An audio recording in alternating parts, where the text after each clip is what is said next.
Good evening. Welcome to California Today. I'm David Zhang. Here's a preview of some of today's top stories. A candidate has already announced her bid for California's 2026 gubernatorial race. We'll hear more about who she is and how people are reacting. Across the state, families and elected leaders are searching for solutions to the state's fentanyl crisis. Some are pushing for stronger penalties, while others are calling on the California Highway Patrol for assistance. Families are protesting the Public Safety Committee's unwillingness to hear several fentanyl-related bills. After speaking to media at the state capitol, it seems their efforts might be paying off. We have some big news. Lieutenant Governor Eleni Kounalakis is running for the 2026 California gubernatorial race to be the state's first female governor. NTD's David Lam spoke to some locals to hear their thoughts on the announcement. California's Lieutenant Governor Eleni Kounalakis announced her bid on Monday to run for the 2026 gubernatorial race. The Democrat stated, "I will fight fiercely to make sure every Californian has the chance to walk the path of California dream just like I have." 57-year-old Kounalakis has been Lieutenant Governor of California since 2019, appointed by Governor Gavin Newsom. She's the first woman to serve this position and also hopes to be the first woman to govern the state. I don't know not much about her. If she's a perfect fit, then she's a perfect fit. As long as she does her job, she works on whatever she says she's going to do, that's on her, that's perfect. From 2010 to 2013, Kounalakis served as President Barack Obama's ambassador to the Republic of Hungary. Her parents are Greek immigrants, and she was born in Sacramento. A lot of things that are impossible to change. I just hope that whatever comes in next can do the best they can do. To help the homeless people, to find them like a place where to live, clean out the freeways. I love California. California forever. Woo woo. Kounalakis resides in San Francisco with her husband and 2 sons. David Lam, NTD News, California. Kounalakis is the first candidate to announce a run for the 2026 gubernatorial race. Now, our current governor, Gavin Newsom, says he is calling in the California Highway Patrol and National Guard to assist with the San Francisco's fentanyl crisis. NTD's Jason Blair spoke with an addiction recovery advocate who for the last 3.5 years has been pushing city officials to take actions on this problem. California Governor Gavin Newsom made a surprise visit to San Francisco on Friday. When he was asked in this video by San Francisco resident J.J. Smith what he's going to do about the city's fentanyl epidemic, he replied, quote, "That's why we're here." On the same day, Newsom's office posted a release announcing, quote, "an agreement between the California Highway Patrol, California National Guard, San Francisco Police Department, and the San Francisco District Attorney's Office to assist the city in its ongoing efforts to address the fentanyl crisis." I'm cautiously optimistic, but also I can't help but be a tiny bit skeptical because, a lot of the time when these types of announcements are made by a governor or a mayor, oftentimes they're kind of performative. Tom Wolf and others have been advocating for solutions to the city's open-air drug problems over the years. The issue seems to show no signs of slowing down, with a jump of 40% in overdose deaths from January to March this year. The overwhelming majority of those involve fentanyl. Wolf said that since the announcement on Friday, he has seen and heard of an increase in drug busts happening, but there's still a lot to tackle. One in particular had a couple of pounds of fentanyl on them, and just your standard everyday street dealer out on the street, 2 pounds of fentanyl. And so I just commented when that story came out that said, now multiply that by 500, because that's how many drug dealers are out here on the streets in San Francisco. And then you'll kind of have an understanding of how big this crisis has become. While details are still emerging on how the law enforcement collaboration will play out, Newsom's office did say that the focus will be, quote, dismantling fentanyl trafficking and disrupting the supply chain. San Francisco Police Chief Bill Scott said in a press conference on Friday that the city will not turn into a military state and the National Guard will be used in a way that aligns with the values of the city. And, quote, "We make arrests day in and day out, but it's hard to hold ground, and we need to get it under control, and that's exactly what we plan to do." Jason Blair, NTD News, San Francisco.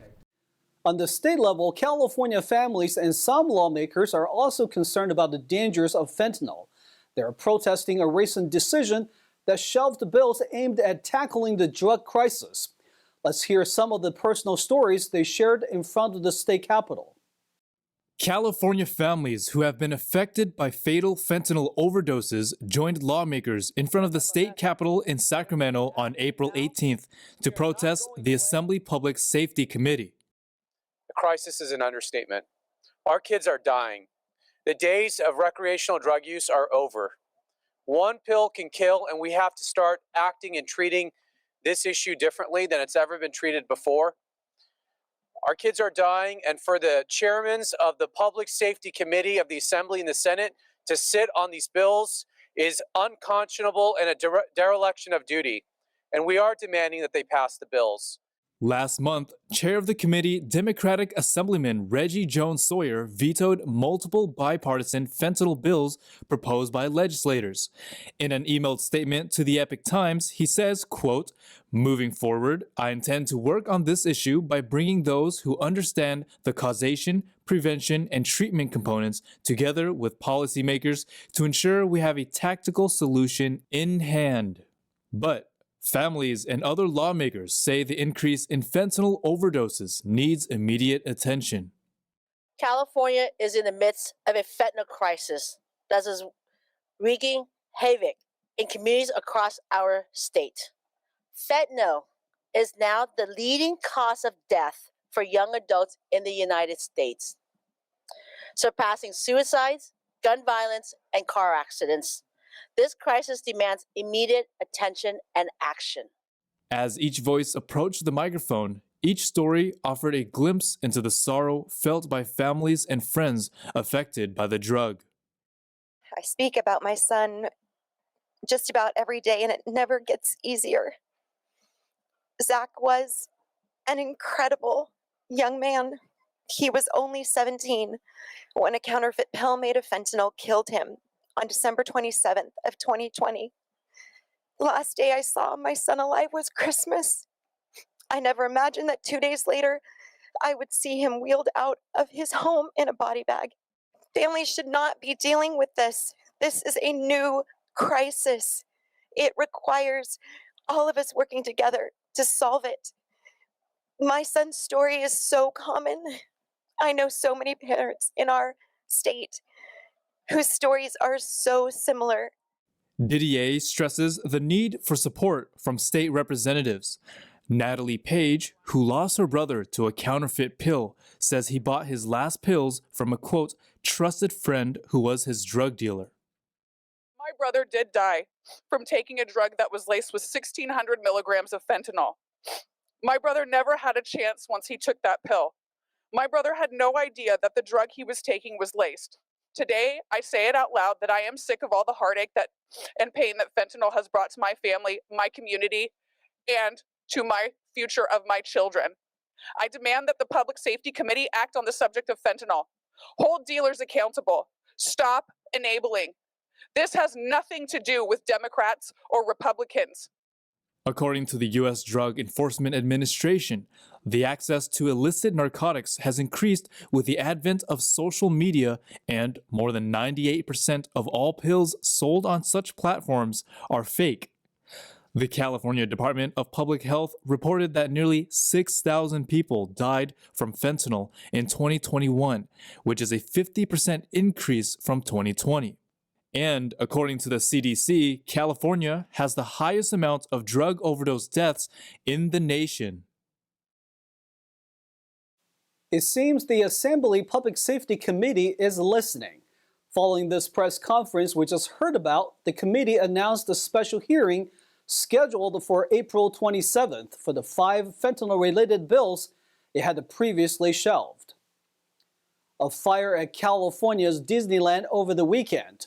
Spectators watched in awe as a fire-breathing animatronic dragon suddenly burst into flames. Footage shows the fire during Disney's Fantasmic performance. The dragon, which usually spills fire from its mouth, burst into flames. Saturday's show was stopped shortly after it caught on fire. The performance takes place twice a night near the park's famous Tom Sawyer Island. The highlight of the show features Mickey Mouse battling a giant dragon.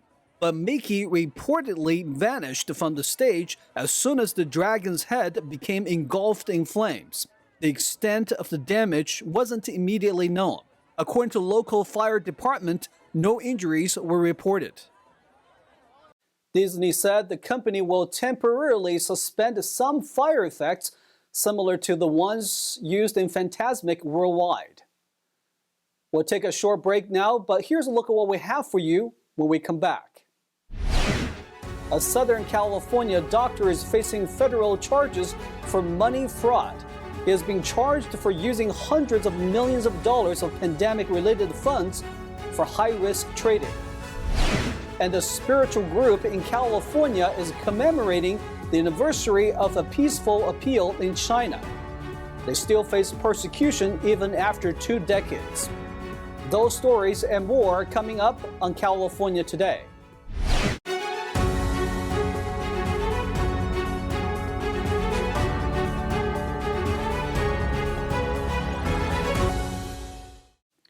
Welcome back to California Today. I'm your host, David Zhang. A doctor in Southern California's Orange County has recently been charged by federal prosecutors for orchestrating a $230 million worth of fraud through the HRSA uninsured program. NTD's Jason Blair has more.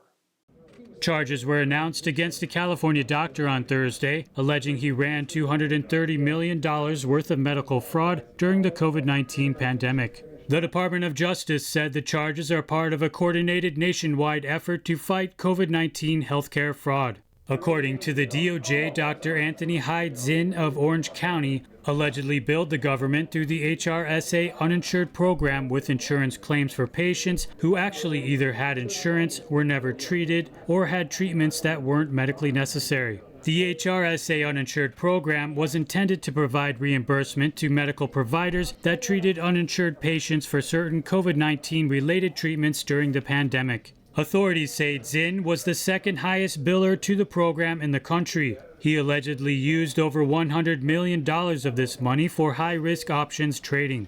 Zinn, along with 2 other individuals, were also charged with allegedly obtaining more than $3 million in loans from the PPP and Economic Injury Disaster Loan programs. Jason Blair, NTD News, California. The Orange County Power Authority has reportedly fired their CEO. While some board members applauded him for leading the authority through tough times, a recent internal audit report suggests the CEO might not have been qualified for the role. Board members of the Orange County Power Authority, or OCPA, voted 3-1 to terminate Chief Executive Officer Brian Probolsky on April 19th. OCPA Board Chair and Fullerton Mayor Fred Jung said that the Board of Directors' decision isn't reflective of the agency's finances, as OCPA is financially strong. Jung said, quote, "The board appreciates Brian Probolsky's dedication and service, building an organization that is having a positive environmental impact on the region." But an internal audit report stated that structural reform is needed. The audit found a need for more experienced staff and better record-keeping protocols, suggesting that the CEO wasn't qualified for his role. The state auditor said Probolsky reportedly used his executive power to improperly purchase agreements worth $1.8 million for contracts to marketing and financial services. The CEO's last day will be at the end of May, and an interim CEO will be announced soon. Tomorrow is the 24th anniversary of a spiritual practice's peaceful appeal in China. Over the weekend, Californians commemorated the day by raising awareness of the group's persecution under China's communist government. NTD's Jason Blair has the story. Here in San Francisco, practitioners of Falun Dafa are commemorating a peaceful appeal made in 1999 when the Chinese Communist Party first started persecuting the practice in China. On April 25, 1999, about 10,000 Falun Dafa practitioners stood outside of a government office in Beijing, China, to peacefully call on the Chinese Communist Party, or CCP, to end the harassment and suppression of their peers. CCP's police will try to arrest the Falun Dafa practitioners. And that's when they try to go to this police department and they will say, oh, you got to go to such office to do this and such office to do that. And eventually they went to the Beijing Zhongnanhai, that office, the government office. The practitioners appealed for three things: a free environment to practice their faith, the release of 45 Falun Dafa practitioners who were detained in the city of Tianjin at the time, and for all Falun Gong books to be legal in China. That appeal has not been forgotten even overseas 24 years later. Fearing the growing popularity, the CCP began cracking down on the practice nationwide in July 1999. They forced us to watch TV, watch the videos, and forced us to read the articles. They just want you to abandon your belief. If you don't do what they don't want you to do, they will put you to do some forced labor. The police in the labor camp, they put cold water, those crazy cold water on to just people, So, and they also don't like people to eat, and they don't like the people to sleep. So my dad was in the labor camp, then caused him also some house issue after he got out. When Wei's father was released, his whole family was put under surveillance. Wei left China via a student visa and hasn't been back to see his family in 4 years. Despite the brutal persecution, people still choose to keep practicing because it brought many benefits. Falun Gong gained popularity during the 1990s. It features the core principles of truthfulness, compassion, and tolerance, along with meditative exercises. I learned about Falun Dafa about 2 years ago from a coworker at work. And initially it was mainly to just for health and wellness, but as I learned about the practice more and read the teachings, I learned that it's far more than just health and wellness. It teaches you how to be a good person in every aspect of your life. Our practice will make you really peaceful inside and then physically healthy. That's what I would normally say. It's actually, that's true. That's what happened to me last 21 years. On Sunday night, Falun Dafa practitioners gathered outside of the San Francisco Chinese consulate for a candlelight vigil to commemorate those who died for their belief. We really speak up for the one that they kind of speak up in China right now. And, we're just standing here holding the banner to let the people go pass by and the traffic so they see what's going on. Yeah. Similarly, Los Angeles practitioners held an event at the LA Chinese consulate. Jason Blair, NTD News, San Francisco. Let's check in with NTD's Tyler Castillo on today's Sports Roundup, where playoffs are happening for NBA and NHL.